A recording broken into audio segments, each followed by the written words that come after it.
Hi everyone! I recently picked up several B550 motherboards from a repair shop. They couldn't fix them, and from what I can tell, some were even used as a donor boards. That makes things more challenging. Bringing them back to life could be tricky. Today on my bench, I have an MSI MPG B550 Gaming Plus. It's a solid motherboard for Ryzen CPUs designed for gamers with decent VRM design, PCI Express 4.0, and good overall reliability. At this point, I have no idea what's wrong with it, but that's what we're about to find out. So let's dig in and check this board together.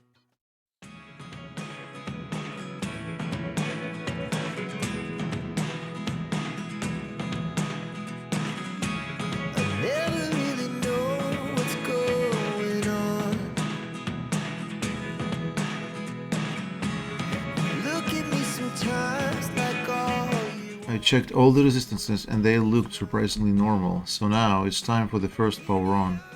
This will show the current consumption and reveal if any of the power rails are shorted.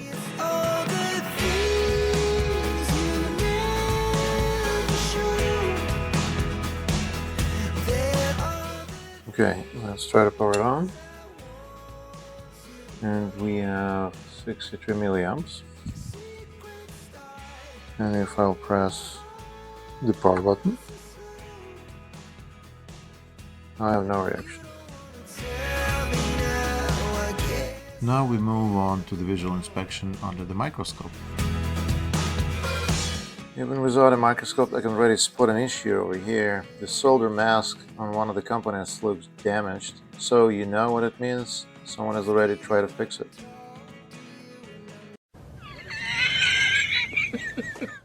According to the board view, this component, so magically try to be saved, is a simple PNP transistor.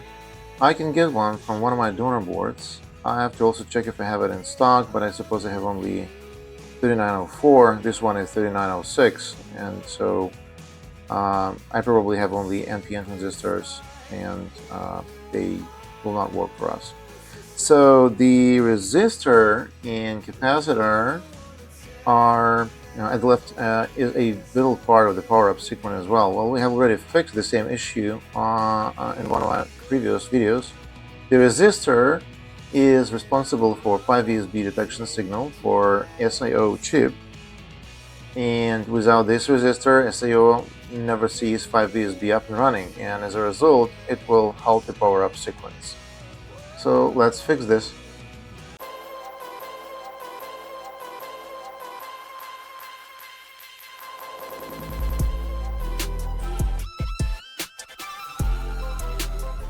Almost all modern electronics use lead-free solder. Here I'm using leaded solder, which melts at a lower temperature. This way I can remove the component faster and avoid exposing it to too much heat.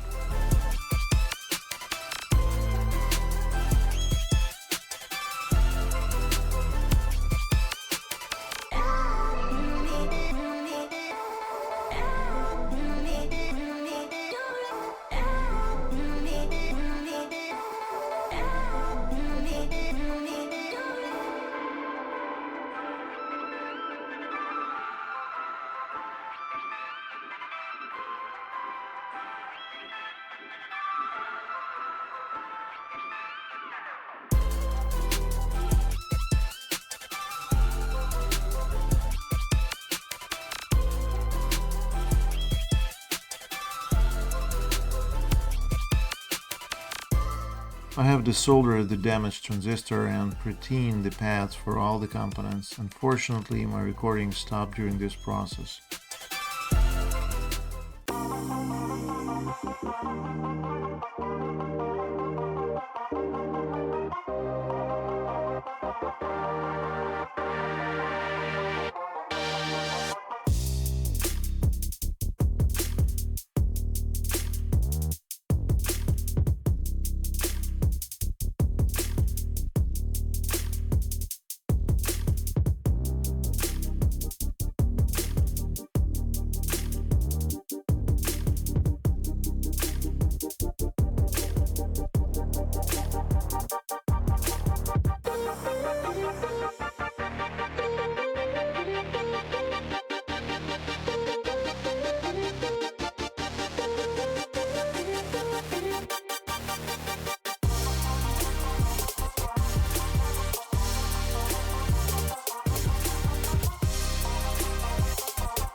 Alright, I replaced all the missing components, resistor, capacitor, and the damaged transistor I had to salvage from a donor board.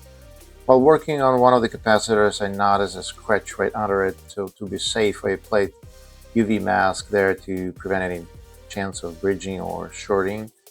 Now that everything is soldered and cleaned up, let's double check before powering on. So there is no shorts on the main line, the resistance value looked normal compared to good board, and all solder joints are solid and insulated where needed.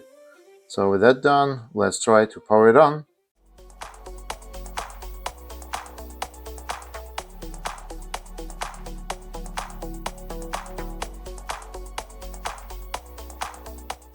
Okay, let's try to power it on. Now we have 248 milliamps, which is normal. Again, we have a reaction. CPU LED illuminated.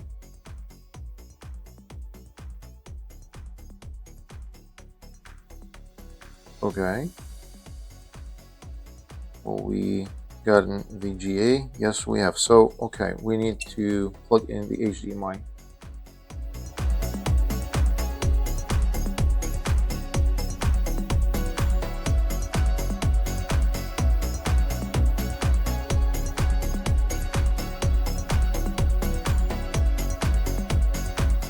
Okay, I need my heatsink here, and let's see, we have a postcode over here. I'm trying to power on. 247 milliamps, pressing power button, CPU LED light up, then we'll have VGA probably, VGA, and we'll have a boot LED, we have a postcode over here, and we have a postcode. So there it is. That means the board is alive again. All those missing components, the damaged transistor, and even the scratch trace under the capacitor, the effort paid off.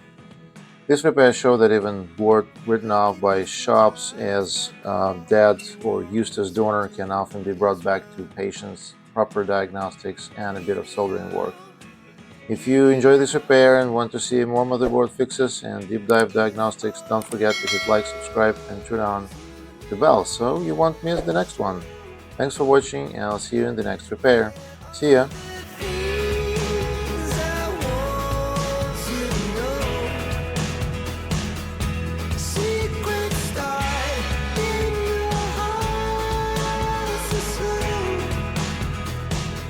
But if